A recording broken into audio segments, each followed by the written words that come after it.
السلام عليكم يا حلوين، عاملين ايه الاخبار؟ وحشتوني جدا جدا من الفيديو اللي فات لحد دلوقتي. معادنا النهارده مع منيو الاكلات، المنيو 15 يوم، كل الاكلات ان شاء الله تكون اقتصاديه وموفره، هتدبر علينا وقت ومجهود، وسهله وجميله، وتنفع كمان لايام الشتاء اللي احنا جايين فيها، وكمان يعني لايام الخريف كمان، مش الشتاء، الايام الخريف اللي احنا فيها دي. اول اكله معانا زي ما انتم شايفين سمك ورز صيادية وسلطة. الأربع سمكات دول كانوا عاملين 125، وأنا جبتهم وجريتهم في البيت، وتقريبا استخدمت كوبايتين رز، تقريبا هنقول ب10 رز وشوية سلطة ب10 برضو، فأدي كده كام؟ 145 الأكلة كلها، فطبعا ده حاجة موفرة جدا. هنا بقى معانا مبكبكة، بس دي مبكبكة بصدر فرخة، قطعت من جنبها كده كام واحدة خيار، وبرضك كده كيس مكرونة على صدر فرخة، يعني تقريبا الأكلة ديتي 50 جنيه على ما أعتقد.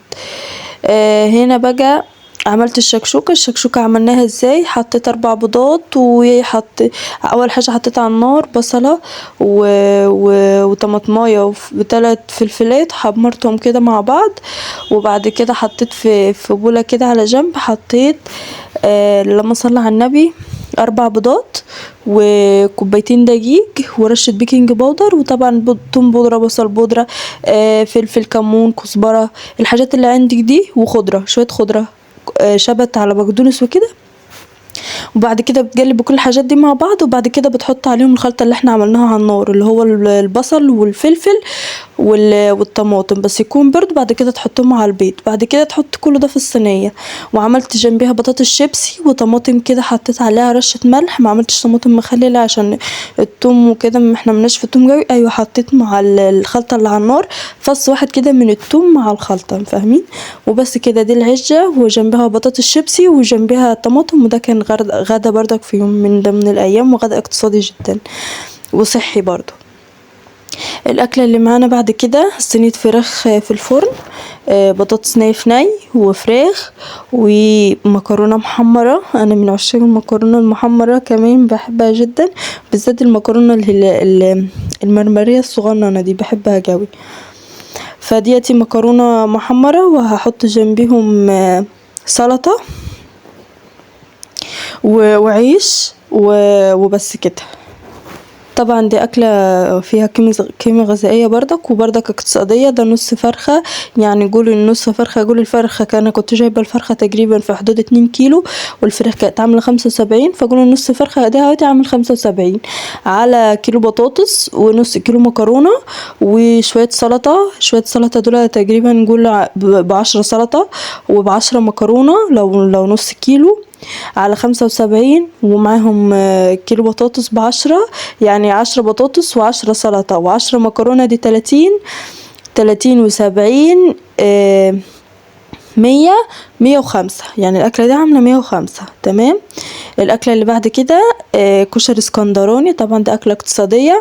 عملت كام 5 بيضات، الواحدة عاملة 5.5، فال5 بيضات عاملين كام؟ 60 جنيه. قولي 60 جنيه ال5 بيضات، لا دي 60، عاملين 30 جنيه ال5 بيضات. تمام.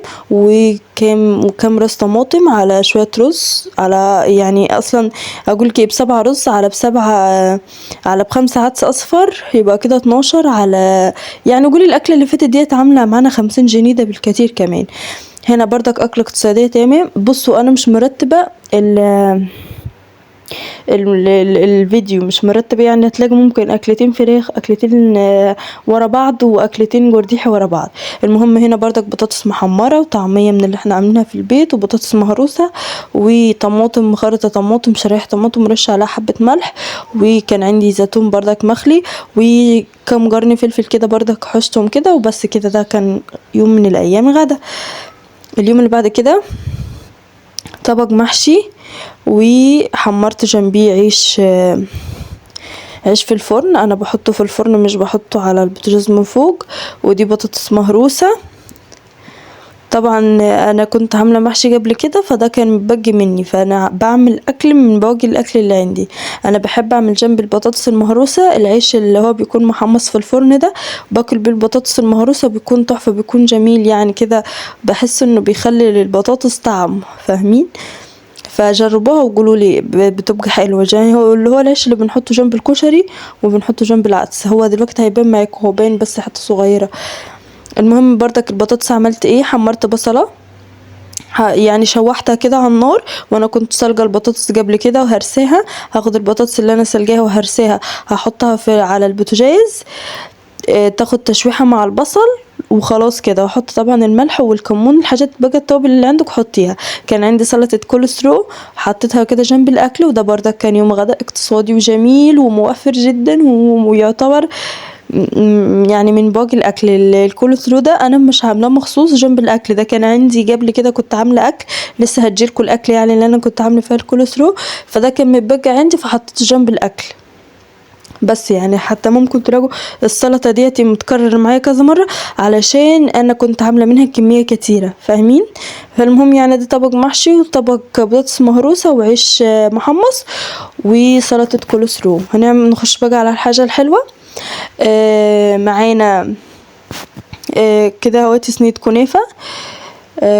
عملت ايه، الكنافة دي كانت عندي في الفريزر، اديلها كتير عندي في الفريزر. كانت يعني حد جابها لي، يعني اخت جوزي كانت جايبها لي، فاديلها كتير عندي في الفريزر، يعني قلت بدأ اعملها بدل ما تبوظ. فكنت خدتها ضربتها في الكبة، وبعد كده حطيت عليها تقريبا كوباية سمنة ونص كوباية سكر، وقلبت كله في بعضه. وبعد كده حطيتها في الصينية ودوست عليها بايدي كويس عشان اكبس كل الكنافة مع بعض، وحطيتها في الفرن على اعلى درجة حرارة. بعد ما خدت لون من تحت حطيتها من فوق تاخد وش كمان. احنا ما بنحبهاش الكنافة الناشفة، احنا بنحب الكنافة الطرية، فدي كانت من ضمن دي الكنافة الطرية اللي انا عملتها يعني وكده. والشربات كان كوباية سكر وكوباية مية ونص ليمونة. بحط الكلام ده على النار لحد ما يغلي ويبقى شربات، وبعد كده بطفي عليه.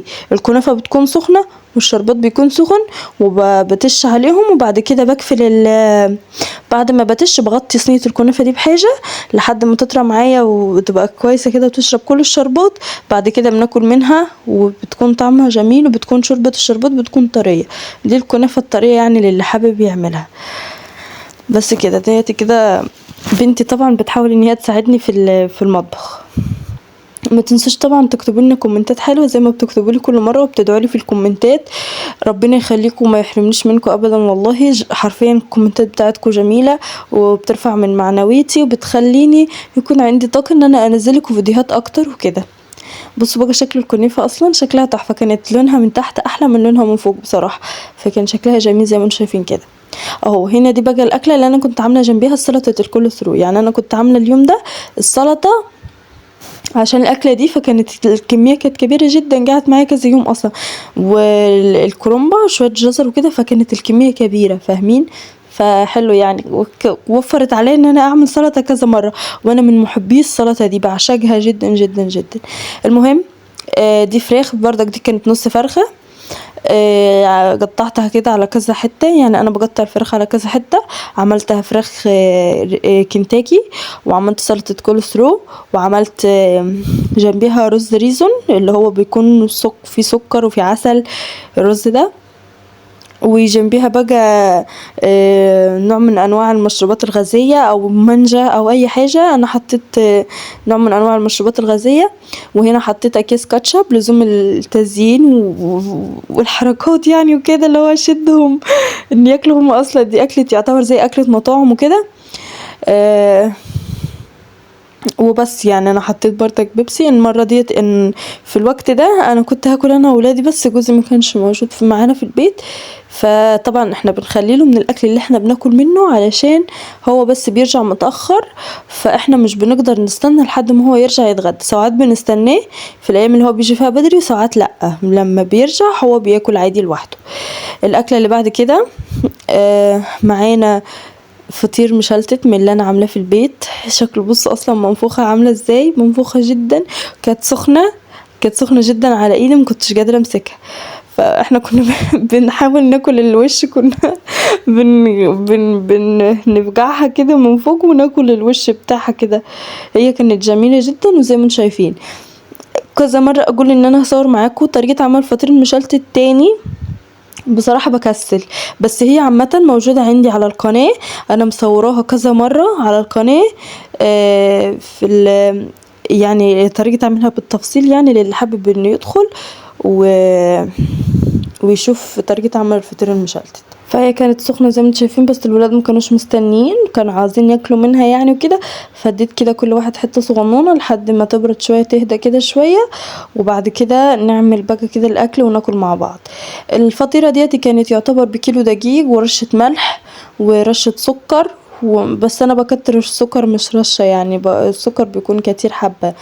وبعجن كل ده هواتي بميه دافيه. بعد كده بلم العجينه بس بشويه زيت قليلين خالص، اللي هو بلملم بيها العجينه وبسيبها ترتاح. اصلا الفطير المشلتت يعتبر انك تسيبيه يرتاح، كل ما تسيبيه يرتاح كل ما يورج معاكي ويفرد معاكي ويبقى شكله جميل ويفتح النفس كده، ويبقى مسهل معاكي الدنيا في العميل.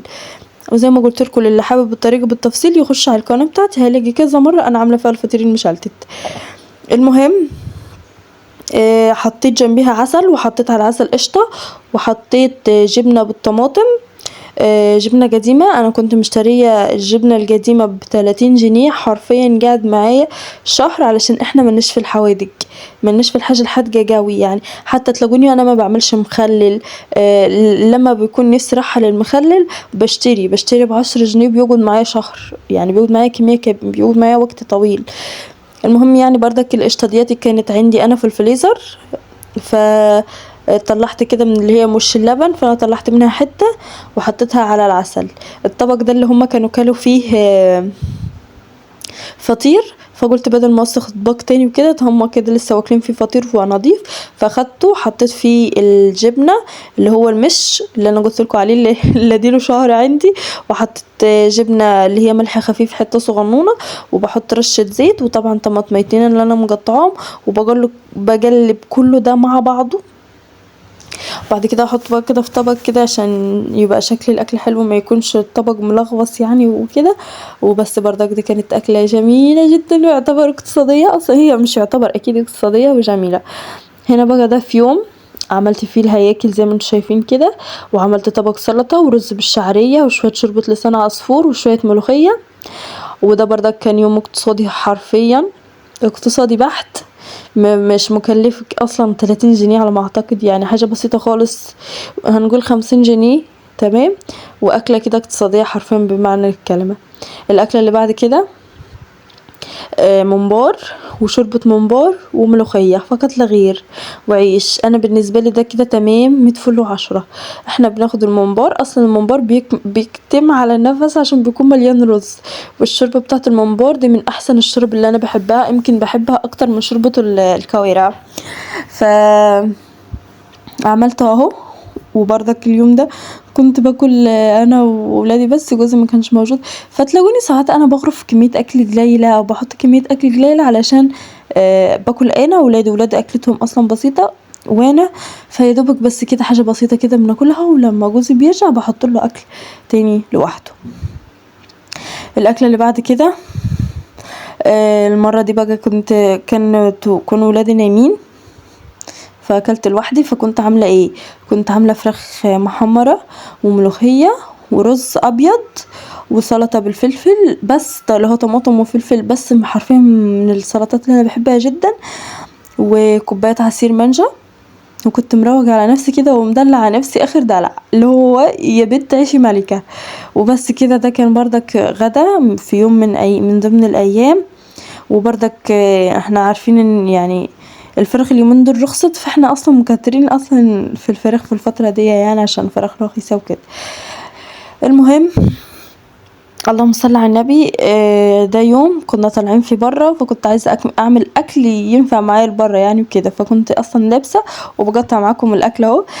كنت عامله بيتزا، كنت عجينه البيتزا طبعا، وحطيت صلصه البيتزا من فوق، وعاملاها بالفراخ. كان عندي صدر فرخه واحد، قطعته قطع صغنونة خالص، وشوحت القطع الصغنونة دي مع البصل، وحطيت على الوش صلصة البيتزا، وحطيت الزيتون، وحطيت الفراخ، وحطيت الفلفل، وحطيت الجبنة الموتزاريلا، وحطيتها في الفرن.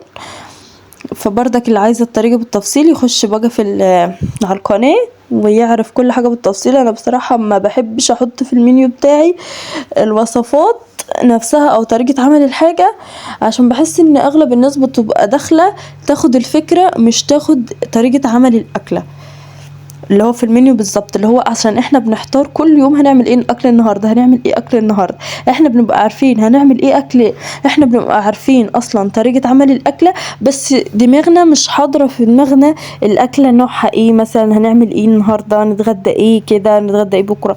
فعلشان كده انا ما بحبش احط طريقه عمل الحاجه.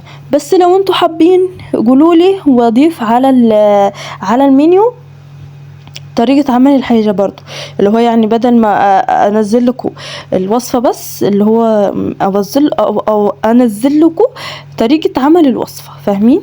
المهم هنا يعني حطيت الحاجات في العلب، وكنت عاملة كوكيز، كنت عاملة فشار برضو هحطه في كيس عشان ما نكترش معانا حاجات. اليوم ده كنا رحنا يعني كده، خرجنا انا والولاد، رحنا حديقة قعدنا فيها شوية وكده ونشم هوا، يعني كان يوم اجازة، وكنا عشان نطلع العيال برضك من ضغط الدخول المدارس والمذاكرة والكلام ده. فكان يعني يوم من ضمن الايام اللي احنا طلعنا كده وخرجنا فيها وعملنا الاكل الخفيف ده. هنا كنت بحط توابل بطاطس عشان ما كانش عندي توابل فشار، فحطيت توابل بطاطس على الفشار، وكانت جميلة والله جميلة، وكان يوم جميل وكان يوم تحفة. طبعا انا عملت شاي واخدت مية، بس العصير اشتريناه من بره، ما عملتش عصير. فكان كده بس، يعني كان انا مثلا ما لحقتش اصور معاكم الشاي بصراحه، وما لحقتش اصور معاكم. عملت قهوه برضو، حاجه بسيطه كده من القهوه عشان جوزي بيحب القهوه، فعملت له كده شويه قهوه بصوت. هنا برضك ده يوم من الايام الحاجات الاقتصاديه برضو، انا اعتبر المنيو بتاع النهارده كله اقتصادي. هنا دي حله محشي كده تحفه، حله محشي كرومب. هعمل ايه جنبيها؟ شوية ملوخية وشوية شوربة لسان عصفور، تمام. وهعمل وجنبيها شوية هياكل برضو. انا الهياكل دي خدتها، كنت عاملة شوربة، يعني اخدت منها الشوربة عشان بس اسوي بها المحشي، فاهمين؟ اللي هو حاجة كده ناخد منها شوربة عشان نسوي بها المحشي. وكان اليوم ده الولاد تعبانين، فقلت اعملهم شوربة لسان عصفور وجنبهم شوية ملوخية. فايه يعني عشان الشوربة، يعني انتوا عارفين ان الشوربة حلوة وبتنزل اي ميكروب في الزور او اي بكتيريا في الزور وكده، بتنزلها كده وبتدوب لو في بلغم او حاجة. اي احنا عارفين اي حاجة سخنة، ينسون او اي حاجة سخنة، شوربة او اي حاجة زي كده، بتخلي بتدوب البلغم يعني، والكلام ده اللي انتوا عارفينه. واحنا اصلا في الفترة ديتي الولاد كل يوم تعبانين، كل يوم. فعلشان كده بنحاول ان احنا اصلا نقوي المناعة شوية، وفي نفس الوقت اللهم صل على النبي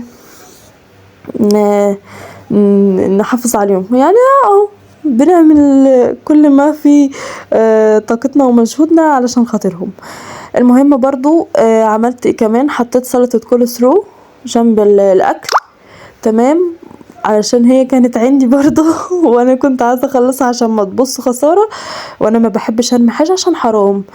احفظ النعمه يعني حافظ على النعمه تحفظك، او فاهمين؟ اللي هو ما نرميش النعمه حرام، علشان احنا مش في زمن ان احنا نرمي في النعمه. المهم الفيديو بتاعنا خلص، يا رب الفيديو يكون عجبكم. لو الفيديو عجبكم متنسوش تشتركوا في القناه وتفعلوا زر الجرس وتكتبوا لي كومنت حلو. يلا باي.